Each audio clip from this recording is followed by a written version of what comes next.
you're going to be referred to as Juror B37. All right, so here's a quote from Juror B37 in the case of the state of Florida versus George Zimmerman. I think George Zimmerman is a man whose heart was in the right place, but just got displaced by the vandalism in the neighborhoods and wanting to catch these people so badly that he went above and beyond what he really should have done. But I think his heart was in the right place. It just went terribly wrong. Well, Georgie just had a little misjudgment there. The next sentence seems to be, what's the big deal? It's so hard with just the terminology she used. It's hard not to call her a racist. You know what I mean? Because it just feels like this whole thing of not having good judgment at the moment. Like, everybody doesn't have good judgment all the time, but when I have bad judgment, it doesn't cost somebody else's life. Do you think her answer there shows a certain level of sympathy for George Zimmerman that might just be inherent? An enormous amount. In fact, there's another answer, and Anderson asks, do you feel sorry for Trayvon Martin? The juror says, I feel sorry for both of them. I mean, Trayvon Martin's dead.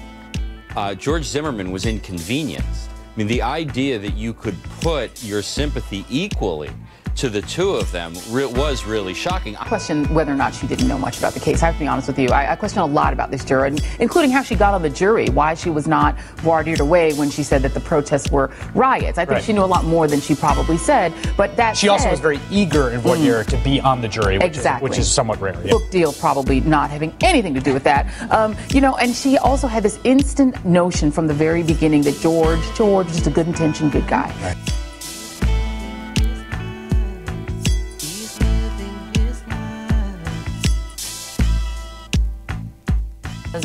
For myself, he's guilty because the evidence shows he's guilty. He's guilty of killing Trayvon Martin.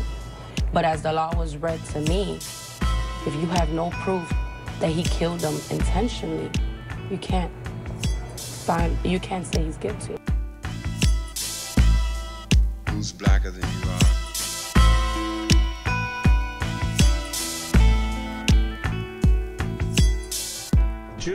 The juror tonight made it clear that the jury never really discussed race as being a motivating factor here.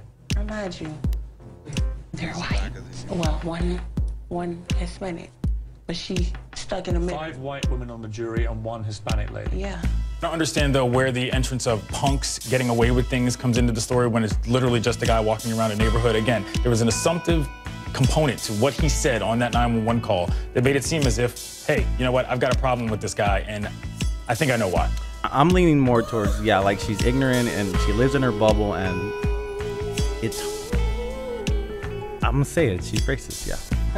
You know, that first interview, I have to tell you, I found chilling because it confirmed for me something that I thought when Mark O'Mara was giving his closing argument, which was when he talked about the fact that there had been crime in the neighborhood perpetrated by people who looked like Trayvon Martin, and I can't remember the exact words he used, but essentially he was trying to give the jury permission for whatever biases they may have had, and even though we couldn't say racial profiling, for profiling. Ms. Bertolon, I hope it does not come across that I was just seeking sympathy for this woman.